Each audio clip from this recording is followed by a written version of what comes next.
concatenation operator ரொம்ப simple நம்ம already பார்த்த மாதிரி தான் ஸோ கமா எப்படி ரெண்டு காலமாக செப்பரேட் பண்ண யூஸ் பண்ணுறோமோ அதே மாதிரி கன்காட்டினேஷன் ஆப்ரேட்டர் அப்படின்றது நம்ம ரெண்டு காலமை ஜாயின் பண்ணி அதாவது மர்ஜ் பண்ணி சிங்கிள் காலமாக கொடுக்கலாம் எக்ஸாம்பிளுக்கு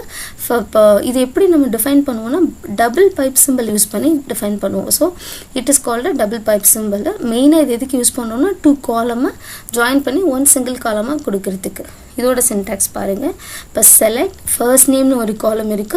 லாஸ்ட் நேம்னு ஒரு காலம் இருக்குது ஃப்ரம் எம்ப்ளாயிஸ் டேபிளில் ஸோ இங்கே பார்த்தா உங்களுக்கு தெரியும் ஃபர்ஸ்ட் நேம்னு ஒரு காலம் லாஸ்ட் நேம் ஒரு காலம் இருக்குது எனக்கு இது ரெண்டும் மர்ஜ் ஆகி ஒரே அவுட்புட்டாக வரணும் ஸோ அதுக்கு நான் என்ன பண்ணுறேன் அப்படின்னா இந்த query எக்ஸிக்யூட் பண்ணுறேன் இங்கே பார்த்தீங்கன்னா தெரியும் டபுள் பைப் சிம்பிள் யூஸ் பண்ணியிருப்பேன் இது இங்கே நம்ம கமா கொடுத்து செப்பரேட் பண்ணியிருந்தோம்னா ரெண்டு காலம் நேம் டிஸ்பிளே ஆகிருக்கும் பட் நான் இங்கே என்ன பண்ணுறேன் டபுள் பைப் சிம்பிள் யூஸ் பண்ணுறதுனால இங்கே என்ன இருக்குது இந்த ஃபர்ஸ்ட் நேமும் லாஸ்ட் நேமும் மெர்ஜ் ஆகி ஒரே சிங்கிள் காலமாக வந்திருக்கு ஸோ இதுதான் கன்காட்டினேஷன் ஆப்ரேட்டர் அப்படின்றது ஓகேவா